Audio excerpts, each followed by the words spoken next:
Hi everyone, thanks for joining me here in my kitchen.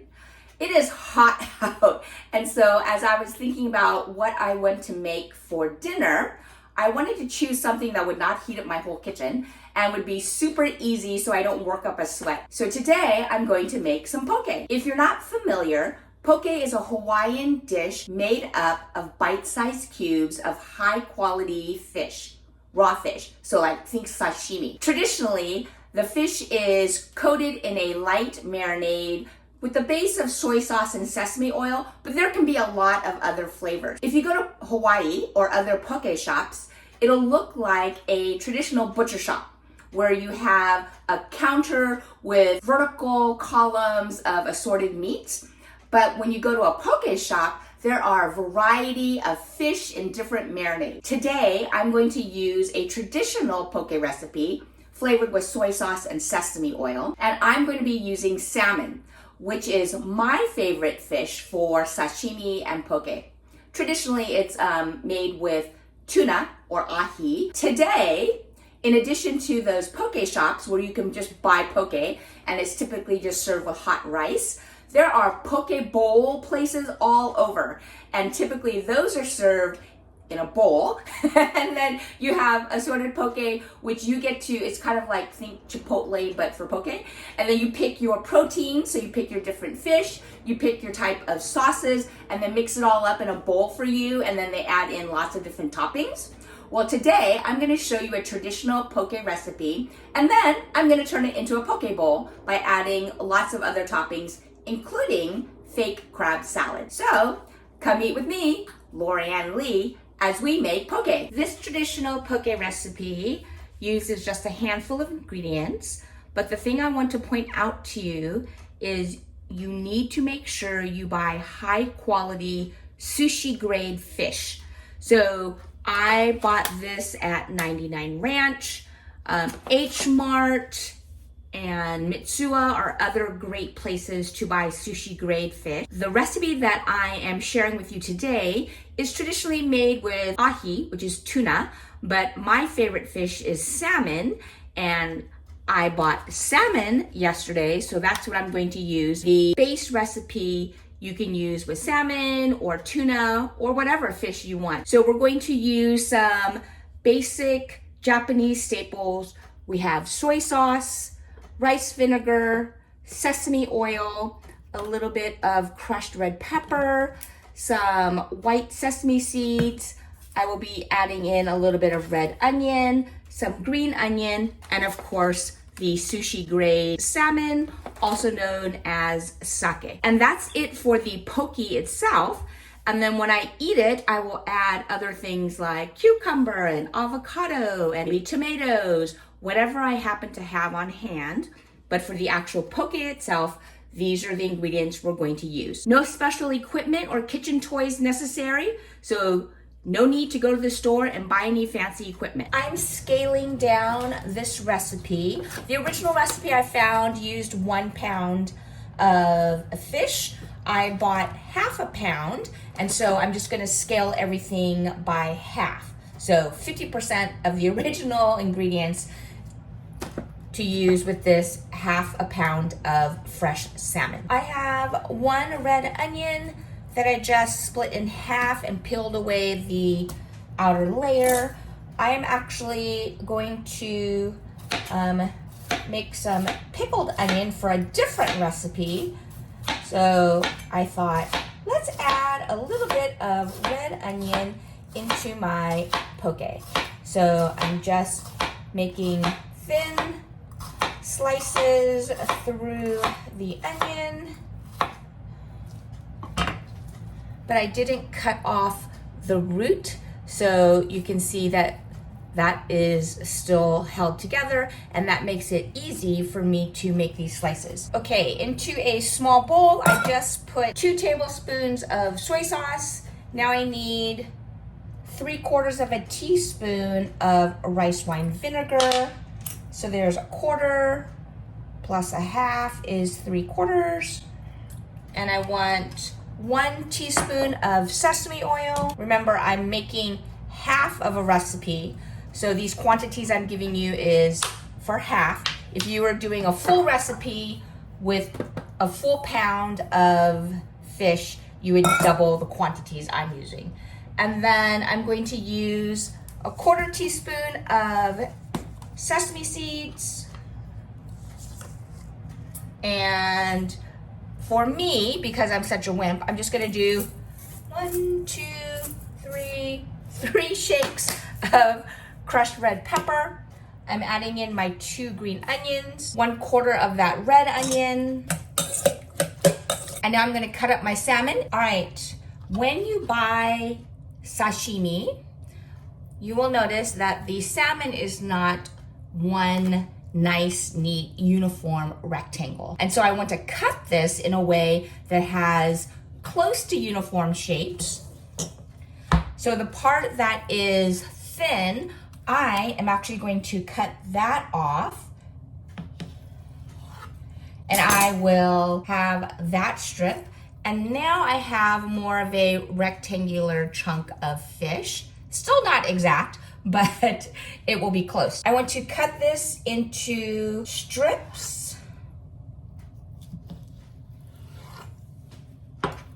So now I have this strip of beautifully marbled salmon, and these two, which are wider. So now I'm going to cut each of these in half lengthwise. So now I have 4 even strips of salmon, and I am just going to cut these into bite-sized cubes. So now I have these bite-sized cubes that are all the same size. I'm just going to put those in my bowl. Now I've placed my bite-sized pieces of salmon in the bowl. This looks great. Nice and refreshing. So I'm just gonna let this sit for a little bit. I'm going to wash up my area, and then I will prep the rest of my poke bowl. If you've never used fake crab before, there are 2 main kinds. I always get these crab sticks where they're made from fish, oftentimes pollock.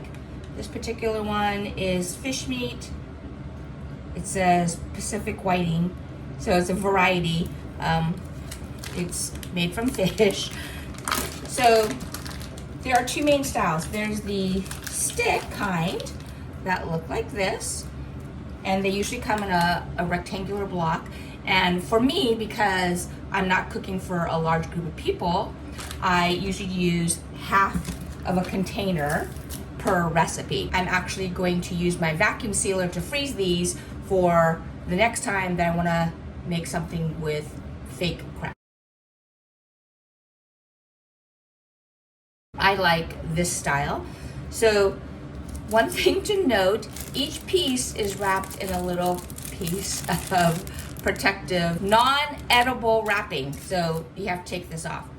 So if I press with my hands, you can see that it peels apart, and what you actually have are these strings. It's similar in appearance to like string cheese, where you have, it's one cylinder of cheese, and then if you pull it apart, you can have all of these different strings. So this style of the fake crab reminds me of string cheese in that way. So I'm just going to rub my fingers like once, and the paper comes off easily. So it's not like you have to struggle and spend a lot of time peeling these.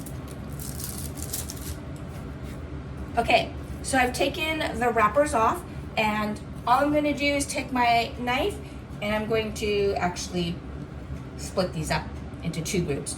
And I'm just going to roughly chop. Well, that's it. And so right now I have these little pieces of fake crab, but when I start mixing everything up in the bowl, they will shred apart. If you like this texture where they're in little cubes, you can leave it like that, but my preference is to smash it into more pieces that resemble real crab. All right, here's half of a package of my fake crab. I already chopped up 2 green onions, so I'm just gonna put those in. And then normally, I just eyeball mayonnaise and scoop out a big old container and squeeze in without measuring. But because I am making this to help you make it, I'm going to show you how I figure out how much I use of something when I'm creating a recipe. So whenever I'm trying to create a recipe based off of something I make just by eyeballing, I like to get a container that's similar in size to what I'm using. And then, for example, here's my best food mayonnaise. Usually I would just take a tablespoon and get a big old hunkin' amount and plop it in the bowl. And then I would eyeball, start mixing, and then see how much more I need. But to help you, I am putting it into this bowl. And now I'm gonna use my silicone spatula and take that mayonnaise and put it into a measuring cup. Okay, so I think this is good because normally I would do approximately 2 of those. So 2 of those would be half a cup. So I'm using half a cup of Best Foods real mayonnaise. And then I'm gonna follow that same process with my Kewpie mayo. So for the Kewpie mayo, usually I just take this squeeze bottle and I squeeze a bunch. And then, so now I have that in this bowl, and now I can transfer that into a measuring cup and see how much I typically start with. So just eyeballing, I think that's gonna be about 1/4 of a cup, but let's see. Transferring that into a measuring cup. Yeah, so you can see that that is definitely less than half a cup. So I would say that's about 1/4 of a cup. So 1/4 of a cup of Kewpie, half a cup of Best Foods. And now let me just mix this up. And I'm smashing it with my silicone spatula, so that will actually break up those chunks of crab. Okay, that's gonna be plenty of Kewpie and mayonnaise. So now I can write down that I use half a package of the fake crab. I use 2 green onions, half a cup of Best Foods mayonnaise, and 1/4 cup of Kewpie mayonnaise. So my crab salad looks good. Let me take a taste.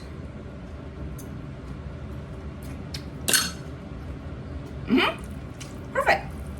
That Kewpie adds just a little bit more tang. Can't get easier than that. So if you are used to cooking by sight and you have these family recipes where you just eyeball, like, you know, oh, I swirl the soy sauce 3 times around the pot, things like that, you can use this method that I showed you of approximating how much you do so that you have the arm motions or the eyeballing how much you usually use, and then transfer that ingredient into a measuring cup or measuring spoon if you're using smaller quantities, and you'll be able to transcribe that and then share recipes with people without saying, oh, I don't know, I just eyeball it. So that's a way to help you preserve your recipes if they're all in your head.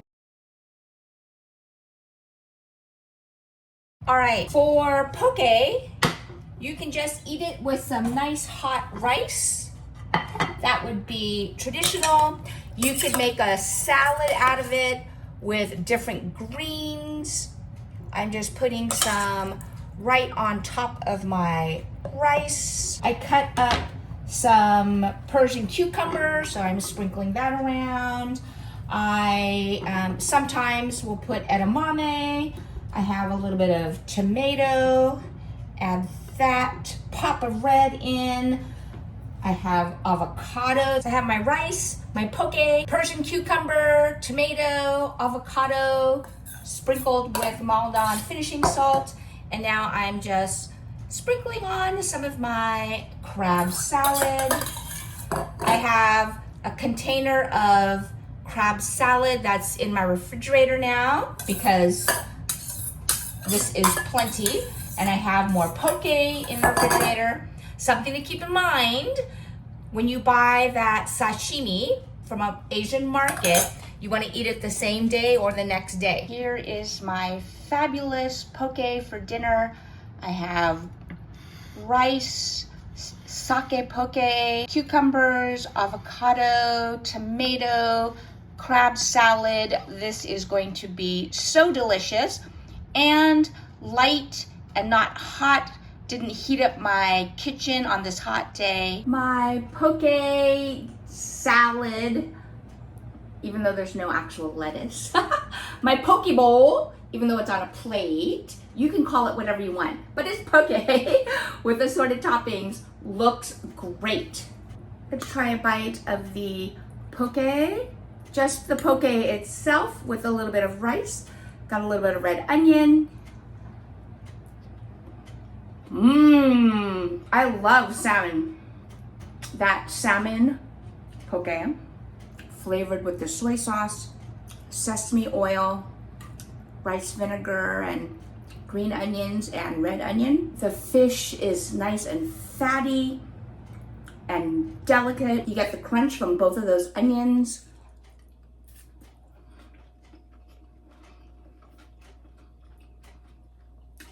Teeny tiny little bit of heat from the red chili flakes.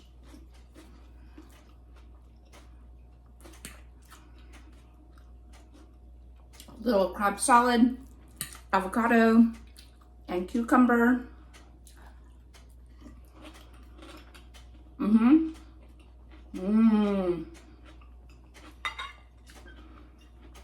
What a great meal on this hot day. This is so good and refreshing. So tasty. Great textures, great flavors. This is great. Oh man, that poke bowl was fabulous. Thanks for joining me. I hope you saw just how easy it is to make some poke, and you can customize it for your taste. You can customize it with the type of fish you put in. You can customize it with the type of sauce you mix it up with. You can customize it by putting the different toppings, rice, lettuce, crab salad, different vegetables.